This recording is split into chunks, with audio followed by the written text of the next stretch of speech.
Bapak, Ibu, dan saudara-saudara, dan anak-anak yang terkasih di dalam nama Tuhan, saat ini kita akan bersama-sama membangun ibadah kita, dan ini adalah ibadah Patuwen Berayat, atau ibadah keluarga yang biasa kita laksanakan di tempat kediaman kita masing-masing. Secara khusus, kita akan membangun ibadah untuk kehidupan persekutuan kita dalam lingkup Majelis Daerah Malang 1. Oleh karena itu, mari bersama-sama kita memulai ibadah kita pada saat ini dengan kita mengambil saat teduh bersama. Bersama kita mengungkapkan satu pengakuan, ibadah kami pada saat ini kami lakukan hanya di dalam nama Allah Bapa yang telah menciptakan langit dan bumi, Allah yang setia pada apa yang sudah diciptakannya dan yang kekal kasih-Nya. Salam sejahtera yang berasal dari Allah Bapa di dalam pengasihan Tuhan Yesus ada bersama dengan saudara-saudara. Amin. Kita angkat satu pujian mengawali ibadat ini. Hitung Jemaat 454, bait 1 dan bait yang kedua. Indahnya saat yang teduh.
Bersama-sama kita akan membaca dan merenungkan firman Tuhan. Oleh karena itu mari kita mengawalinya di dalam doa, supaya Allah sendiri berkarya mampukan kita untuk mengerti apa yang menjadi sabda-Nya. Bersama kita berdoa.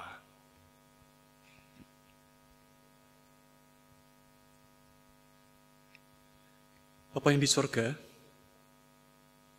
Dengan segala ungkapan syukur pada saat ini kami anak-anak menghampiri tahta-Mu.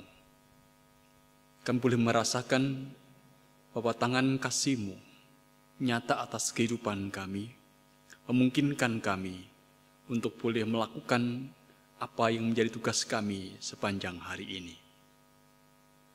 Bersama dengan umat-Mu di lingkup majelis daerah Malang 1, di tengah keluarga masing-masing, saat ini kami belajar untuk memuji dan mengagungkan Engkau.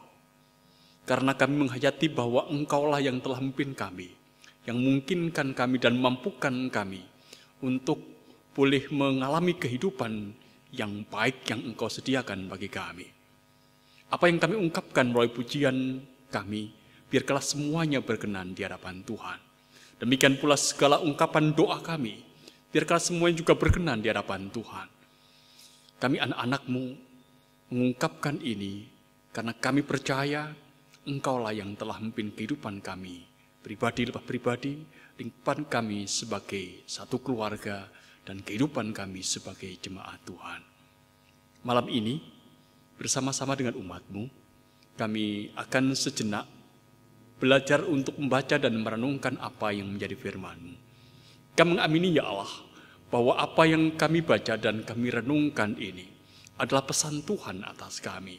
Supaya dengan pesan itu kami akan didorong, dimampukan, diingatkan untuk kembali hidup benar di hadapan Tuhan, mewujud nyatakan apa yang dikasih Tuhan, dan biarkanlah kami juga pada akhirnya dimampukan untuk hidup sesuai dengan apa yang menjadi kehendak Tuhan. Pimpinlah kami, anak-Mu yang mewartakan sabda-Mu. Pimpinlah kami anak-anak-Mu yang mendengarkan apa yang menjadi sabda-Mu. Supaya semuanya akan menghasilkan buah dalam kehidupan kami, dan kami boleh mewujud nyatakan firman-Mu dalam kehidupan keseharian kami, dan firman-Mu tak kembali kepada Engkau dengan sia-sia. Bapa di sorga, Engkau yang akan bersabda atas kami. Kami anak-anak-Mu siap mendengarkannya dalam nama Kristus Yesus. Amin. Bapak, Ibu, dan saudara-saudara, dan anak-anak yang dikasihi dan yang mengasihi Tuhan, bacaan kita pada saat ini, kita akan terima dari tulisan Lukas yang kedua, yaitu dalam Kisah Para Rasul pasal yang ke-14, ayat 19 dan ayat yang ke-20. Kisah Para Rasul pasal 14, ayat 19 sampai ayat yang ke-20. Dituliskan kepada kita. Tetapi datanglah orang-orang Yahudi dari Antiokhia dan Ikonium, dan mereka membujuk orang banyak itu memihak mereka. Lalu mereka melempari Paulus dengan batu dan menyeretnya keluar kota, karena mereka menyangka bahwa ia telah mati. Akan tetapi, ketika murid-murid itu berdiri mengelilingi dia, bangkitlah ia, lalu masuk ke dalam kota. Keesokan harinya, berangkatlah ia bersama-sama dengan Barnabas ke Derbe. Demikian bacaan firman Tuhan. Yang berbahagia adalah setiap orang yang mendengar dan memeliharanya dalam hidup. Amin. Bapak, Ibu, dan saudara-saudara, dan anak-anak yang dikasihi dan yang mengasihi Tuhan.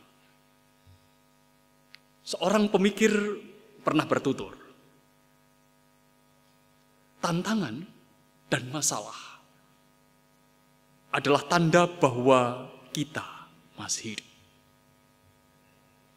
Tantangan dan masalah adalah tanda bahwa kita masih hidup. Jika kita merenungkan apa yang menjadi tuturan pemikir ini, saudara-saudara, kita akan mengakui kebenarannya. Lihatlah dan perhatikanlah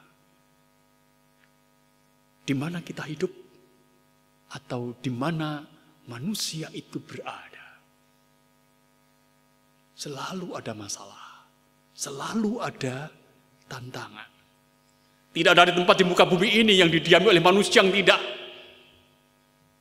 ada masalahnya. Semuanya ada masalahnya, semuanya ada tantangan. Dalam batas-batas tertentu, kita tentu mengakui bahwa tantangan itu akan membuat seseorang atau membuat sekelompok orang itu makin matang, makin dewasa secara mental di dalam kehidupannya. Karena setiap tantangan, setiap masalah yang dihadapi oleh seseorang atau dihadapi oleh kelompok orang, pasti akan memberikan pengajaran tertentu, memberikan pelajaran tertentu bagi orang yang menghadapinya. Anak-anak yang dimanjakan hidupnya tidak pernah berhadapan dengan tantangan. Sering sekali kemudian mereka mentalnya menjadi rapuh ketika mereka harus berhadapan dengan persoalan, ketika mereka harus berhadapan dengan krisis. Karyawan perusahaan yang tidak pernah berhadapan dengan tantangan, tidak pernah berhadapan dengan masalah dalam kehidupan pekerjaannya, maka potensi dirinya tidak akan mungkin tereksplorasi demikian rupa. Sangat mungkin bahwa kemampuan dirinya akan ada dalam kemandekan. Bayangkan aku juga jemaat. Bagaimana kalau jemaat itu tidak pernah berhadapan dengan tantangan, tidak berhadapan dengan masalah? Apa yang akan terjadi atas kehidupan jemaat? Jemaat mungkin akan ada dalam keadaan berbaring tidur nyaman, seolah-olah tidak ada apa-apa, tidak akan mampu berkembang karena tidak ada tantangan. Kita bisa melihat itu dalam kehidupan keseharian kita. Dan bagaimana jika satu bangsa, saudara-saudara, tidak berhadapan dengan tantangan sepanjang bangsa itu ada dan berdiri? Kita juga bisa mengatakan, sama. Bangsa itu juga tidak akan mampu untuk bertumbuh, tidak akan mampu untuk berkembang, bahkan mungkin akan tertinggal dari bangsa-bangsa yang lain. Saudara-saudara, Rasul Paulus adalah salah satu rasul yang hidupnya penuh dengan tantangan dan masalah. Dia selalu dilingkupi oleh masalah.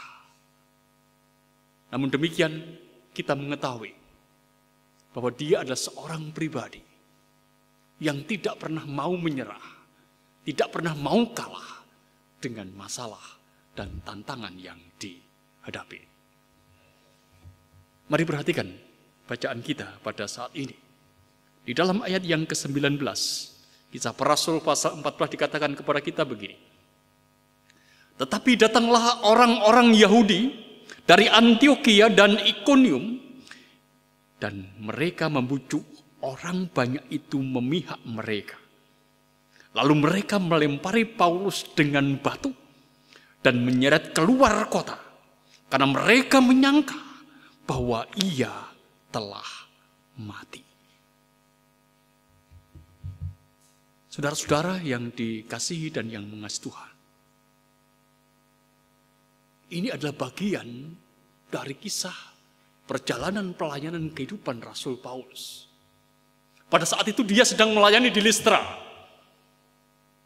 Banyak orang merasakan bagaimana Tuhan menjamah Listra. Banyak orang percaya kepada Tuhan Yesus dengan pewartaan Rasul Paulus, di mana pada saat itu Rasul Paulus dikisahkan yang menyembuhkan seorang yang pada saat itu tidak bisa berjalan, dan kemudian membuat banyak orang terkagum-kagum, heran dengan kuasa yang dinyatakan oleh Allah melalui dirinya pada saat itu, dan kemudian banyak membuat orang pada akhirnya itu percaya kepada Allah. Namun kita tahu saudara-saudara, para pemimpin Yahudi tidak menyukai hal ini. Kemudian dikatakan dalam bacaan kita, para pemimpin Yahudi, orang-orang Yahudi dari dua kota yang disebutkan, itu menghasut orang-orang yang pada saat itu ada di sekitar Rasul Paulus. Dan kemudian apa yang terjadi? Dikatakan kepada kita semua bahwa pada saat itu mereka melempari Rasul Paulus dengan batu. Kita bisa bayangkan, Rasul Paulus dilempari oleh banyak orang dengan batu. Dan setelah itu ia diseret. Mengapa? Karena ia dipahami, dipikir, dikira itu sudah mati. Itu berarti keadaan Rasul Paulus pada saat itu adalah keadaan tubuh yang memprihatinkan. Wong kita ini berdarah sedikit saja mungkin sudah ngeri. Tapi bayangkanlah Rasul Paulus pada saat itu dilempari oleh orang banyak dengan batu. Tentu dia pribadi yang sudah berdarah-darah dan tidak berdaya. Dan kita boleh mengatakan, wis ora ono ambekane. Karena orang-orang pada saat itu mengira bahwa ia sudah mati. Dalam kondisi inilah saudara-saudara, kita boleh merasakan apa yang sesungguhnya ada terjadi atas kehidupan Rasul Paulus. Tapi menarik saudara-saudara kalau kita perhatikan di dalam ayat yang ke-20, ayat yang menjadi kelanjutan dari bacaan kita. Akan tetapi, ketika murid-murid itu berdiri mengelilingi dia, bangkitlah ia lalu masuk ke dalam kota. Keesokan harinya berangkatlah ia bersama-sama dengan Barnabas ke Derbe. Ini yang diungkapkan kepada kita. Yaitu bahwa ketika Rasul Paulus itu sudah diseret, dan kemudian ia dikira sudah mati, kemudian murid-muridnya pada saat mengelilingi dia. Maka bangkitlah dia. Dan kemudian dikatakan masuk kota dan esok paginya dia pergi ke kota lain untuk mewartakan ia. Dia bangkit kembali. Dia bangun kembali. Kalau kita bertanya, bagaimana mungkin itu terjadi? Bagaimana mungkin orang sudah dilempari dengan batu, yang mungkin sekali tulang-tulangnya sudah rusak, tubuhnya sudah rusak, bagaimana mungkin ia bisa bangkit kembali, dia bangun kembali, bahkan tetap mewartakan Injil. Saya menghayati, pada satu sisi, peristiwa ini tentu tidak lepas dari karya Allah. Ya. Rasul Paulus yang dikira oleh banyak orang itu sudah mati, ternyata Allah masih memakainya. Allah tidak menghendaki Rasul Paulus itu mati. Tentu kuasa Allah dinyatakan pada dirinya pada saat itu. Itu pada satu sisi. Tetapi di sisi yang lain, saya juga menghayati Bapak Ibu dan saudara-saudara dan anak-anak yang dikasihi dan yang mengasihi Tuhan. Bahwa peran murid-muridnya juga begitu besar untuk peristiwa bagaimana pada saatnya Rasul Paulus itu bangun dan bangkit kembali. Mari kita perhatikan kembali bacaan kita tadi. Akan tetapi, ketika murid-murid itu berdiri mengelilingi dia, bangkitlah ia lalu masuk ke dalam kota. Ketika murid-murid itu berdiri mengelilingi dia, maka bangkitlah dia. Bangkitlah dia. Saya membayangkan saudara-saudara bahwa ketika murid-murid itu mengelilingi dia, itu berarti Rasul Paulus melihat dia. Rasul Paulus melihat murid-muridnya. Dan ketika dia melihat murid-muridnya itulah, kemudian dikatakan, ia bangun, ia bangkit, kemudian masuk ke dalam kota, dan kemudian esok harinya dia pergi ke kota lain.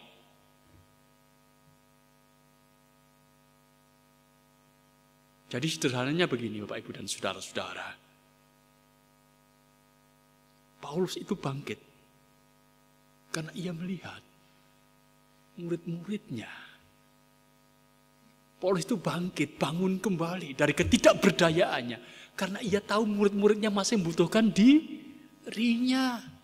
Masih membutuhkan pendampingannya, masih membutuhkan kehadirannya, masih membutuhkan nasihatnya, masih membutuhkan pengajarannya, masih membutuhkan bimbingannya.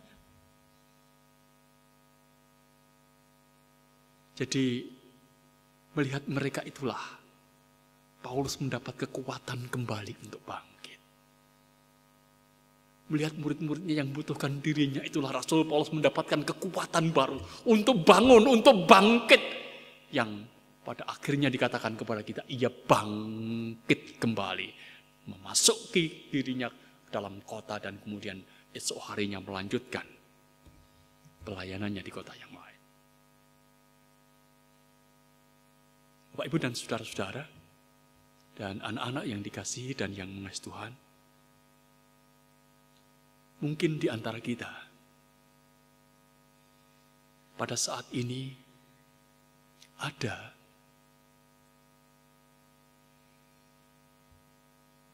seperti apa yang sudah dialami Rasul Paulus. Mungkin kita mengalami seperti apa yang dialami oleh Rasul Paulus. Kita ada dalam keberadaan yang terluka, kita ada dalam keberadaan yang tersakiti, kita ada dalam keadaan yang menderita, kita ada dalam keadaan sakit, kita yang ada dalam ketidakberdayaan, kita yang sekarat, seolah-olah sudah mati. Mungkin bukan hanya secara fisik, tapi juga secara psikis, kejiwaan kita. Mungkin kita adalah pribadi yang putus asa dengan banyaknya persoalan yang mendera kita. Mungkin kita adalah pribadi yang kecewa karena kita sering disakiti oleh banyak orang atau disakiti oleh orang lain. Mungkin kita ini adalah pribadi yang ada terbelenggu oleh kesedihan karena kita kehilangan apa yang paling berharga dalam kehidupan kita, apapun itu. Mungkin kita ini adalah orang yang sekarang tidak memiliki semangat apa-apa untuk hidup. Karena harapan kita itu telah pergi. Mungkin kita ini adalah orang yang tidak mampu bergerak karena penyakit menahun yang ada, yang menggerogoti tubuh kita. Mungkin kita diam, tidak mau melakukan apa-apa karena kita sudah merasakan bahwa hidup ini tidak berharga. Kalau itu ada dan terjadi atas kehidupan saudara, kalau kita mengalami seperti itu, kalau kita ada dalam ketidakberdayaan, dalam keadaan sakarat seperti apa yang dialami Rasul Paulus, seolah-olah sudah mati, maka mari saya mengajak kepada Bapak, Ibu, dan saudara-saudara untuk melihat, untuk memandang orang-orang yang ada di sekeliling kita. Lihatlah orang-orang terdekat kita. Lihatlah mereka. Lihatlah orang-orang yang sungguh-sungguh membutuhkan kehadiran kita. Membutuhkan pengajaran kita. Membutuhkan nasihat kita. Mereka sampai membutuhkan cinta kita. Lihatlah mereka. Bisa jadi mereka adalah istri kita, suami kita, anak-anak kita yang masih membutuhkan perhatian kita. Mungkin juga orang tua, atau juga saudara kita yang lain, yang butuhkan cinta kita. Mereka berharap kita ini mengalami pemulihan dalam kehidupan kita. Kalau kita melihat itu, saudara-saudara, mari belajarlah. Biarkanlah diri kita dibangkitkan semangat kita dengan melihat itu. Tuhan menempatkan kita ini untuk mereka. Tuhan menempatkan kita untuk mereka. Tapi mereka juga untuk kita. Oleh karena itu, Bapak, Ibu, dan saudara-saudara, mari kita belajar dari apa yang dialami Rasul Paulus. Siapapun kita yang pada saat ini ada dalam ketidakberdayaan, keputusasaan, ingatlah, bangunlah, bangkitlah, dapatkan kekuatan baru. Demi siapa? Demi orang-orang yang kita cintai, yang ada sekeliling kita, yang kita lihat, dan mereka tentu juga mencintai kita.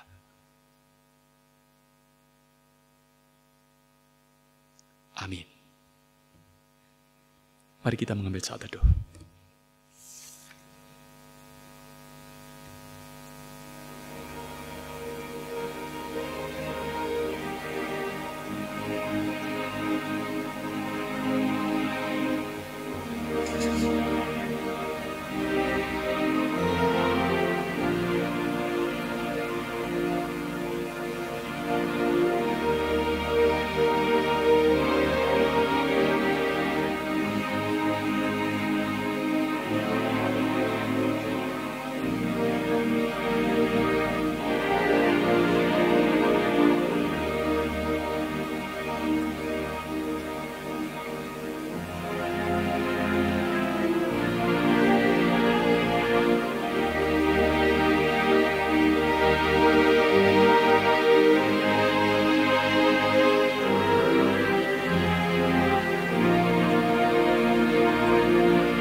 Bapak, Ibu, dan saudara-saudara dan anak-anak yang dikasihi dan yang mengasihi Tuhan, kita mengakui bahwa hidup kita sudah diberkati oleh Tuhan.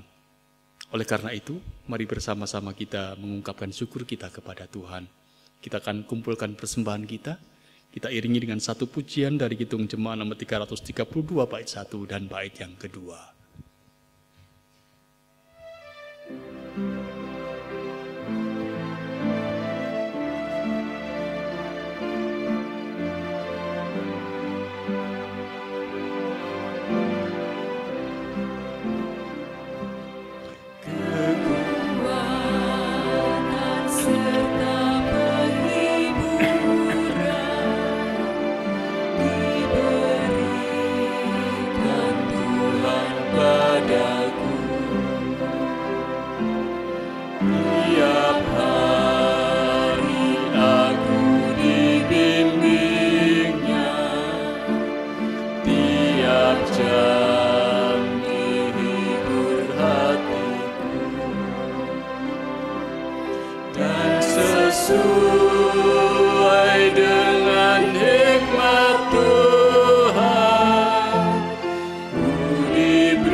Kembali kita menghampiri hadirat Tuhan. Di dalam doa kita akan mengangkat doa syafaat kita.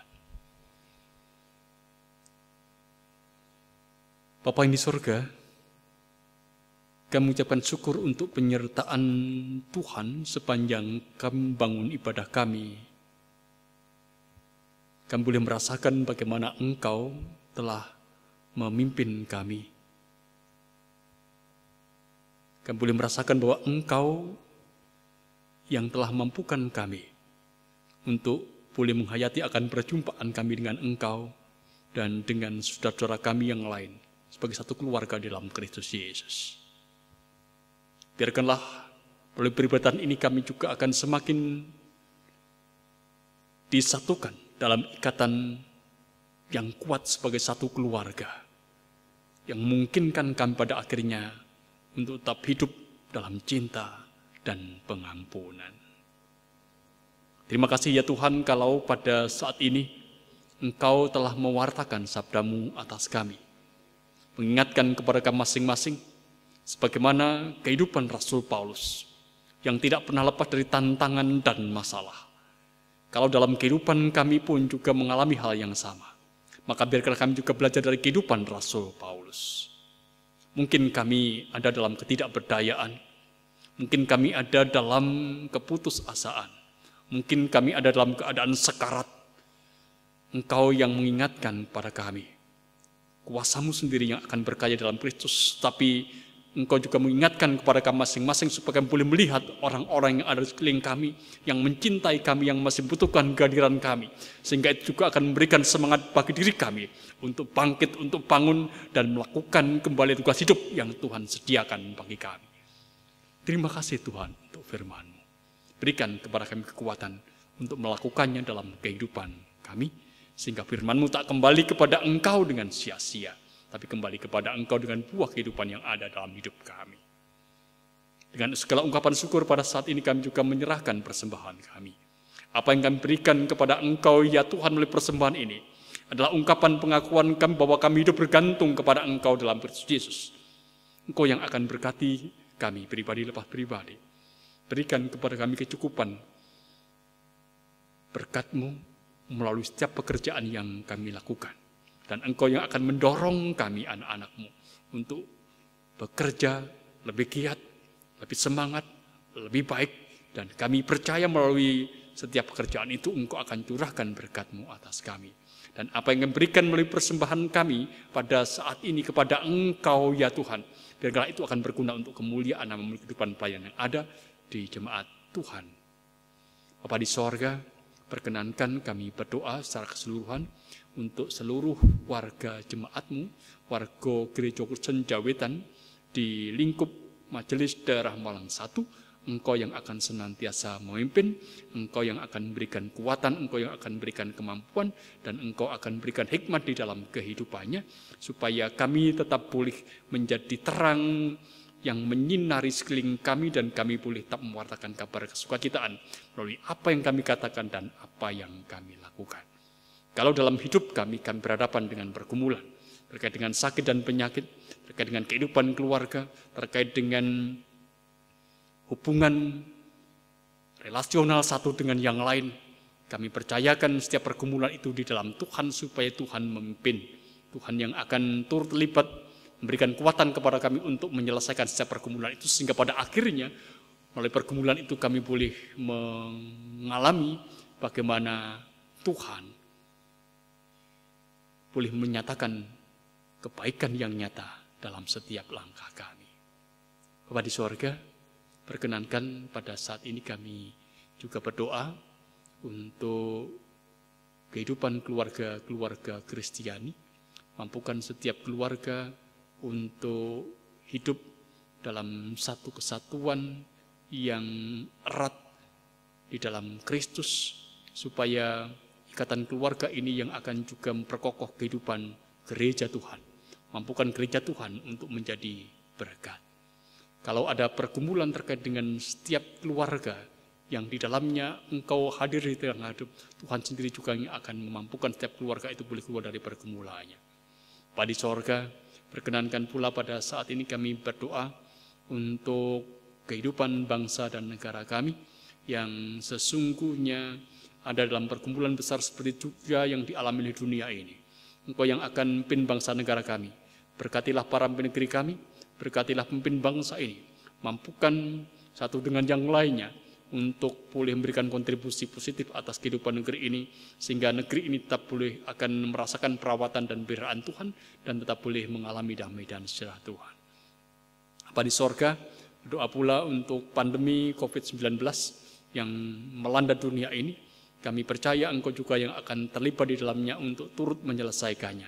Kami percaya akan rahmat Tuhan yang besar, yang memungkinkan bagi setiap penduduk dunia ini untuk boleh mengambil peran yang konstruktif atas musibah yang ada, dan memungkinkan dunia ini kembali mendapatkan pemulihan di dalam Tuhan Yesus.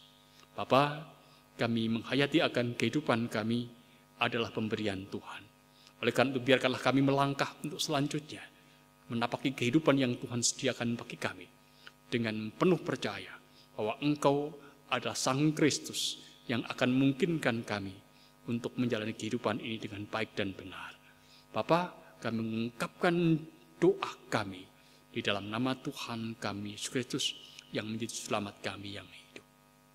Amin. Bapak, Ibu, dan saudara-saudara dan anak-anak yang dikasihi dan yang mengasihi Tuhan, kita akan mengakhiri ibadat kita. Kita percaya bahwa Tuhanlah yang menjadi pemimpin atas kehidupan kita. Oleh karena itu mari kita menjalani kehidupan kita dengan penuh keyakinan bahwa Kristus hadir di tengah-tengah kehidupan kita. Dan Ia yang akan membawa kita untuk bangkit menjalani kehidupan yang Tuhan sediakan. Kita angkat satu pujian dari Kidung Jemaat nomor 402 bait 1 dan bait yang ketiga.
Kita mohon berkat Tuhan, Allah yang kami sebut dalam nama Bapa, Putra, dan Roh Kudus, yang menjadi sumber dari segala berkat, kekuatan, keselamatan, kesentosaan, akan beserta dengan kita semua, saat ini dan selamanya. Amin. Demikian ibadat pada saat ini boleh kita akhiri, biarkan menjadi berkat untuk kita semua. Terima kasih.